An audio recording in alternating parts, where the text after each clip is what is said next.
Hey there, my name is Megan and welcome back to my channel.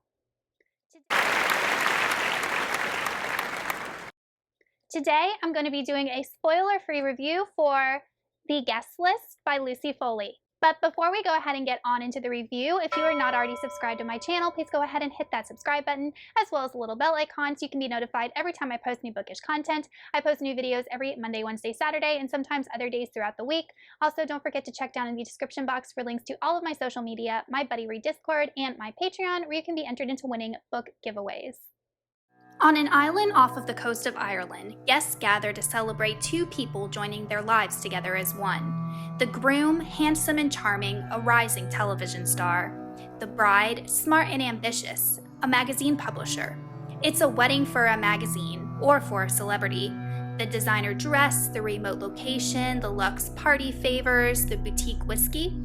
The cell phone service may be spotty, and the waves may be rough. But every detail has been expertly planned and will be expertly executed. But perfection is for plans, and people are all too human. As the champagne is popped and the festivities begin, resentments and petty jealousies begin to mingle with the reminiscences of well wishes. The groomsmen begin the drinking game from their school days. The bridesmaid not so accidentally ruins her dress. The bride's oldest male friend gives an uncomfortably caring toast, and then somebody turns up dead. Who didn't wish the happy couple well? And perhaps more important, why? The Guest List is an adult mystery thriller, and it is the first book that I've ever read by Lucy Foley. I just started reading thrillers in 2020, and this is one of the books that was recommended to me, so I did pick it up, and it just took me like an entire year almost to finally get to it. It is fairly short. It's only about 300 pages, and thriller is a genre, like I said, I'm new to, so I don't have a lot of experience with it. In The Guest List, we follow a multitude of characters. It is a multi-perspective thriller, and the narrative is actually set up really interesting because it's set up in dual timelines. So we have all of these events that lead up to the day of the wedding, and then we have events that are on the day of the wedding. And what I found interesting about this setup is that the person that eventually gets murdered has their own perspective, but only on the day of the wedding. So it kind of, in my personal opinion, gives away who is going to be killed because you notice that all of these people have perspectives except for this one person. But there are other people that don't have perspectives. So it's not that big of a giveaway, but if you're looking at like the cast of characters as a whole and who is important to the plot, it's kind of obvious. So with regards to who ended up being murdered, I wasn't very surprised. With regards to who murdered this person, I felt like that was very well done. All of these characters know each other, they're friends, they have relationships, and the character dynamic between them is very interesting. In my personal opinion, most of the interactions between all of these characters, their friendships, relationships were incredibly toxic. Another thing about this book is that none of these characters are particularly good characters. There's only one that I found to be somewhat tolerable, and that was Hannah, but all of the other characters, they just have these horrible motivations, these horrible thoughts, horrible actions, and really none of them are likable. Lucy Foley definitely created a very interesting setting. So the wedding between Jules and Will takes place on this secluded island off of the coast of Ireland, and it's very rough to get there. And this island actually doesn't exist. So I was really curious if it was a real place, and it's actually not. Our author did make it up in order to fit the story, but there are like islands off of Ireland that definitely could have like been the setting, but the actual island that she uses is fictional. And it's really interesting that she wanted to create a setting that was isolated because it's almost like there's only so many people that are on the island, so one of these people could have been the murderer. It's not like just some random thing that happened.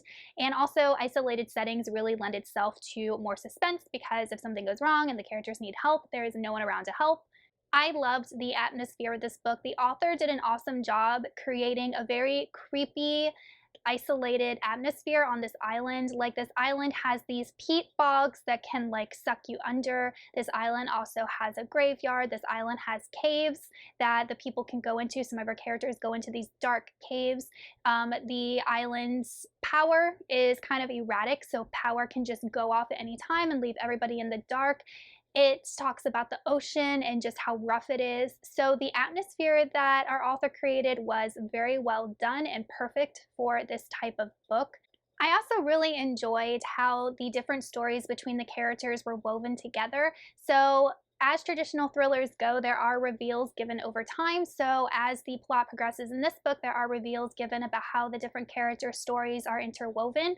And really only one of them I predicted, and that was Jules's younger sister and what was going on with her. That one I predicted early on, but the different ways that the stories and the characters' lives were interwoven was really unpredictable for me, and I really enjoyed those reveals.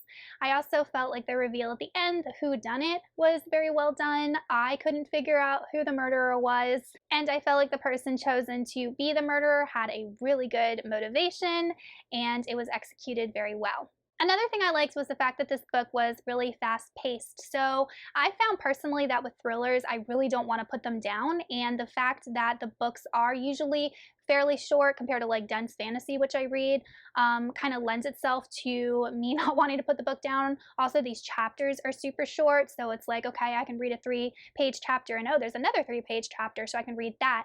And also, each chapter was a different character's point of view. So all of those things made this book super hard to put down and one that you could easily knock out probably in one sitting, so I really enjoyed that. As for the things I didn't like, I found all of the characters fairly despicable, and really the reason why they were so despicable was really never delved into. You know, you kind of just have to accept them the way that they are, and the reason behind their personalities or their actions is never really delved into deeply. So you have to go into this book knowing that all of these characters suck, all of them have skeletons in the closet, all of them have done bad things, and the truths are going to be revealed as the story goes on. Having said that, I never really connected to any of the characters too deeply. I felt like this book was fairly superficial. It was extremely entertaining, but none of it delved too deeply into anything other than a murder story. So if you're looking for a book that maybe explores human psyche or explores really, really deep themes, this book definitely isn't it. It's just pure entertainment, murder whodunit with a huge cast of characters and like an awesome setting. So because of that, I ended up rating The Guest List 3 out of 5 stars. It was a fun read. It was a fast read. I liked the mystery.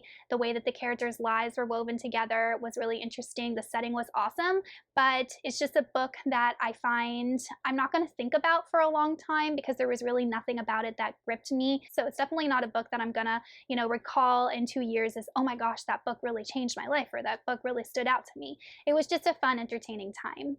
So if you enjoy thrillers, I do recommend picking up The Guest List, but just know that it's probably going to be just strictly entertainment for you.